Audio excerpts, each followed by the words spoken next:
Hello students, 11th class history lesson number 4, lesson name the central Islamic lands. आज हम NCERT के question, exercise के question अपनी book के 4th, 5th और 6th ये क्वेश्चन जो ना इस पर डिस्कस करेंगे। First question, what were the effect of the crusades on Europe and Asia, यानी यूरोप और एशिया पर धर्म युद्धों का क्या प्रभाव पड़ा। तो हमने पढ़ा था कि पहला जो क्रूसेड है वो कब हुआ था, 1098, सेकंड 1145, थर्ड 1189। ये 3 क्रूसेड हैं। पहला जो क्रूसेड है उसमें जो है क्रिश्चियन जो यूरोप से आए हैं, जो मेनली इटालियन हैं और फ्रेंच हैं, उन्होंने मेडिटेरियन सी के ईस्ट में यहाँ आकर के फिलिस्तीन और सीरिया को अपने अंडर में कर लिया है और इस एरिया को जीत लिया है और यहाँ पर आउटर मर को अपने अंडर में करके 4 स्टेट यहाँ पर बना लिए हैं। कहने का मतलब ये है कि जेरूसलम और दमिश्क अब क्रिश्चियन के अंडर में आ गए हैं। फर्स्ट क्रूसेड जो है वो क्रिश्चियन ने जो है जीत लिया है। सेकेंड क्रूसेड 1145 में यहाँ पर फिर मुसलमानों ने अटैक करके इस एरिया को अपने अंडर में लिया, लेकिन पोप ने फिर जो है क्रूसेड के लिए क्रिश्चियन को उकसाया और दूसरा क्रूसेड 1145 में हुआ और इस क्रूसेड को बहुत आसानी से मुसलमानों ने जीत लिया। और यहाँ अब क्रिश्चियन जो थे, यूरोपियन जो थे, उनका इंटरेस्ट कम हो गया और वो इस एरिया को छोड़ करके अपने यूरोपियन कल्चर को और उन वहाँ की पॉलिटिक्स को उठाने में लग गए। तो दूसरा क्रूसेड किसने जीता, मुसलमानों ने, और फिर से जेरूसलम को अपने अंडर में ले लिया। तीसरा क्रूसेड 1189 में हुआ। इसके लिए फिर पोप ने जो है ना यूरोपियन क्रिश्चियंस को जो है ना धर्म के नाम पर क्रूसेड के बेस पर जन लोगों को यहाँ भेजा और इस क्रूसेड को भी बहुत आसानी से मुसलमानों ने अपने अंडर में कर लिया, जीत लिया इस क्रूसेड को भी। अब मुसलमान तीसरे क्रूसेड के बाद मुसलमानों का जो एटीट्यूड था वो हास्यर होगा बहुत ज़्यादा और उन्होंने जितने भी क्रिश्चियन थे उनको फिलिस्तीन से और जेरूसलम से बाहर कर दिया। अब ये कहता कि इफेक्ट क्या पड़ा। पहला इफेक्ट क्या सामने आया कि यहाँ पर मुस्लिम रूलर्स का जो एटीट्यूड था वो अब बहुत ज़्यादा हास्यर हो गया और उन्होंने यहाँ ईसाइयों को जेरूसलम से, फिलिस्तीन से बाहर कर दिया। दूसरा इफेक्ट क्या पड़ा कि इटली की कम्युनिटी, एक ट्रेडर कम्युनिटी वो इमर्ज हुई। उसने मेडिटेरियन सी, रेड सी के थ्रू ईस्ट और वेस्ट दोनों एरियाज में जो ना ट्रेड करना शुरू कर दिया और इटली के 3 सिटी पिसा, जनेवा और वेनिस बहुत ज़्यादा इमर्ज हो गई। तीसरा इफेक्ट क्या पड़ा कि यूरोप के अंदर फ्यूडल सिस्टम खत्म हो गया। सामंतवादी प्रथा जो थी वो खत्म हो गई यूरोप के अंदर। तो यहाँ पर हम क्या देखते हैं, यहाँ पर हम देखते हैं कि यहाँ 3 चीज़ें जो है ना, एक तो क्या, जो फ्यूडल लॉर्ड्स जो होते थे यूरोप के अंदर, छोटे छोटे राजा होते थे जो पब्लिक को की लाइफ जिन्होंने मिजरेबल कर दी थी, उसका डिक्लाइन हो गया उस फ्यूडलिज्म सिस्टम का यूरोप के अंदर। और फ्यूडल सिस्टम खत्म होते ही मिडिवल पीरियड में यूरोप में क्या चीज़ सामने आई, वहाँ पर जो सामने उसको बोलते हैं नेशन स्टेट। वहाँ पर अब स्टेट बनने शुरू हो गए जो हमें बाद में, जिसको हम यूरोप के बोलते हैं ना, Germany, Italy, Norway, Sweden, Finland, Holland, Belgium like. तो इस तरह ये क्रूसेड का जो है ना इफेक्ट सामने आया। क्वेश्चन नंबर 5 ये कहता कि how were Islamic architectural form different from those of the Roman empire. अब ये कहता है कि इस्लामिक जो आर्किटेक्चरल है फॉर्म है वो इस्लामिक से कैसे डिफर करती है। हम आपको बता दें कि जहाँ पर इस्लाम फैला है नॉर्थ वेस्ट में, वहीं पर पहले एक कल्चर इससे पहले और थी जिसे हम रोमन एम्पायर कहते हैं। रोमन एम्पायर की स्टार्टिंग इसी जगह जो है वो फिफ्थ 6th सेंचुरी BC से लेकर के और 7th सेंचुरी AD तक यहाँ पर रोमन एम्पायर था। और रोमन एम्पायर के अंदर जो है ना रोमन आर्किटेक्चरल फॉर्म क्या थी, यहाँ पर जो है ना ये रोमन बहुत ही स्किल्ड आर्किटेक्ट्स थे। रोम के अंदर बहुत अच्छी जो है ना बिल्डिंग रिमेन्स के तौर पर वहाँ पर मिलती हैं। यहाँ पर उन्होंने क्या इंट्रोड्यूस किया, यहाँ पर उन्होंने आर्क्स और डोम। आर्क्स शेप कैसी होती है, ये डोम, ये जो ना इंट्रोड्यूस किया इन्होंने।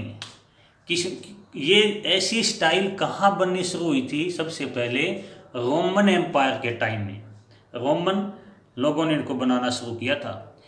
ये इस तरह की जो बिल्डिंग है ना, रोम के अंदर हम जो बिल्डिंग पाते हैं वो 2 या 3 स्टोरीज होती थी, 2 या 3 मंजिल तक होती थी।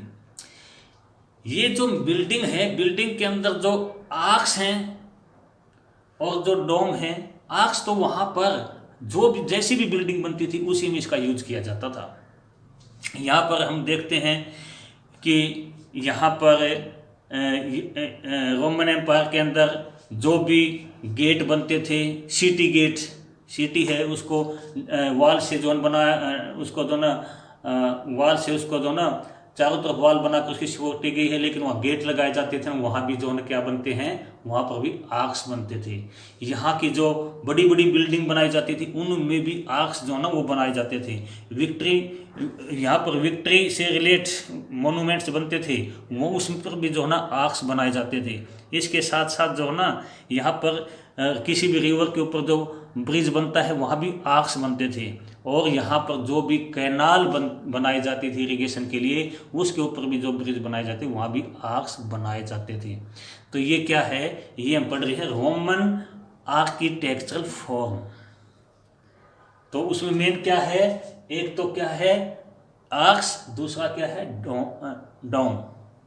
तो यहाँ पर हम ये 2 चीज़ें जो है ना पढ़ रहे हैं। ये यहाँ पर डिफरेंट टाइप की जो भी बड़ी बड़ी बिल्डिंग हैं, जो भी मोनूमेंट्स हैं, इसके साथ जो भी गेट बनाए जाते थे, इसके साथ साथ जो भी वहाँ पर कैनाल या रिवर के ऊपर ब्रिज बनाया जाता था, वहाँ पर जो है ना आर्क्स का वो लोग यूज करते थे। अब हम पढ़ेंगे इस्लामिक आर्किटेक्चर। इस्लामिक आर्किटेक्चरल में हम जो यहाँ पर हम पढ़ेंगे कि यहाँ पर इस्लाम के ऊपर किसका प्रभाव ज़्यादा है। ईरानियन जो लोग थे ना, ईरानियन आर्ट का ज़्यादा प्रभाव यहाँ पर इसके ऊपर जो है ना रहा है। यहाँ पर हम क्या पाते हैं कि यहाँ पर डोम तो थे पर राउंड डोम थे, गोल आकृति के। और यहाँ जो पिलर बनाए जाते थे, पिलर को भी कार्वर्ड किया जाता था। ये इनकी सबसे मेन जो ना कैरेक्टरिस्टिक थी, किनकी, इस्लामिक आर्किटेक्चर की। यहाँ पर मीनार्स जो है ना बनाई जाती थी, यानी जहाँ भी मॉस्क बनती थी, मस्जिद बनती थी, मस्जिद के आगे मीनार्स बनाए जाते थे जिनकी हाइट जो है ना काफ़ी जो है ना बड़ी होती थी। इस तरह की ये चीज़ें हम वहाँ पर कहाँ देख सकते हैं, या हम देख सकते हैं वहाँ अरेबियन जो मॉस्क हैं, ये जो मैंने बताया ना, ये डोम्स, ये आर्क्स, ये पिलर्स, ये मीनार्स, तो ये चीज़ें हम कहाँ देख सकते हैं, कौन सी बिल्डिंग में देख सकते हैं जो इस्लाम ने बनाई थी, मॉस्क यानी मस्जिदों में, वहाँ की लाइब्रेरीज में, और वहाँ के बड़े बड़े दूर के जो एरियाज थे उनमें बनने वाले पैलेसेस, महलों में, और वहाँ के जो हॉस्पिटल हैं वहाँ पर, और वहाँ के जो स्कूल उन्होंने ओपन किए वहाँ पर ये चीज़ें हम देख सकते। क्या? राउंड डोम्स और कार्व्ड करके बनाए गए पिलर्स। तो इस्लामिक जो आर्किटेक्चर है उस पर किसका प्रभाव यहाँ देख सकते हैं। यहाँ ईरानीज आर्ट का जो है ना इन्फ्लुएंस था, प्रभाव था। तो इस तरह हमने क्या पढ़ा है, इस तरह हमने लेसन नंबर 5 था कि इस्लामिक आर्किटेक्चरल और रोमन आर्किटेक्चरल में जो डिफरेंसेस थे वो क्या थे। Next question number 6। Question number 6 क्या है, यहाँ पर सपोज करो कि ये जो है ना इस्लामिक लैंड है। क्वेश्चन को जो है यहाँ पर समझो, क्वेश्चन मैं आपको बोल रहा हूँ। Describe a journey from Samarkand to Damascus referring to the cities on the route. हम यहाँ क्या पढ़ेंगे कि ये जो है सीरिया के अंदर दमिश्क है और सेंट्रल इस्लामिक लैंड के नॉर्थ ईस्ट के अंदर जो है क्या है, समरकंद है। समरकंद से कहता है कि यहाँ इनकी ट्रेवलिंग बतानी है, यात्रा करनी है, आपने यहाँ से यहाँ या यहाँ से यहाँ जाना है। तो बीच में कौन कौन से मेन सिटीज उस टाइम के यहाँ आते हैं। यहाँ से यहाँ चलोगे तो ये आएगा, ये क्या है, ये है समरकंद। समरकंद ये आएगा क्या, मरव। इसके बाद आप यहां से चलोगे आएगा क्या, निशापुर। इसके बाद यहां पर आएगा समारा। इसके बाद थोड़ा सा नीचे आना चाहो तो यहां पर आपको मिलेगी बगदाद। और यहां से फिर आप सीधे आओगे दमिश्क।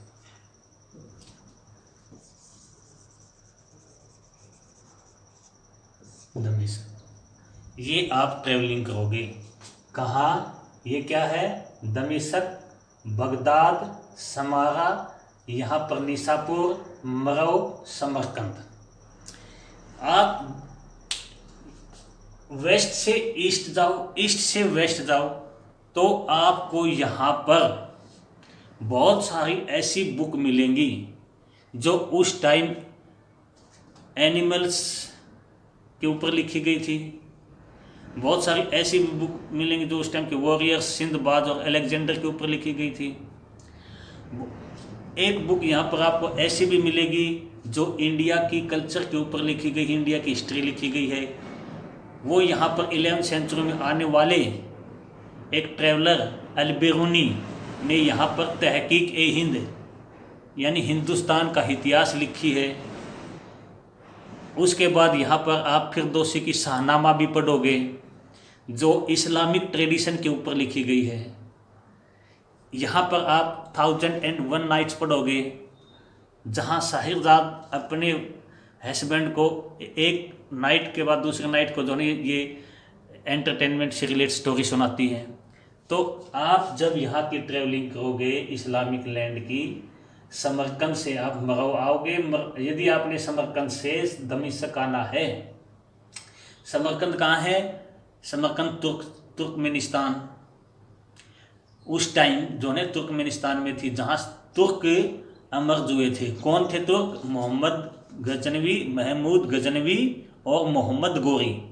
महमूद गजनवी और मोहम्मद गोरी के बीच में जो डिफरेंस है वो 175 ईयर्स का है दोनों के बीच।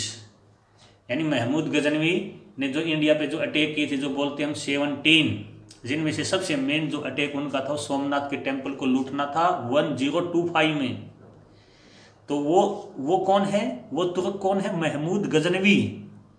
और उसके 175 ईयर्स के बाद आने वाले मोहम्मद गोरी हैं जिन्होंने 1191 के अंदर पृथ्वीराज चौहान के साथ तेहराइन में वार किया और डिफीट हुआ। बट आफ्टर 1 ईयर्स, 1 साल के बाद फिर वो आया 1192 और उसने पृथ्वीराज चौहान के साथ वार किया और पृथ्वीराज चौहान को डिफीट किया। ये मोहम्मद गौरी है।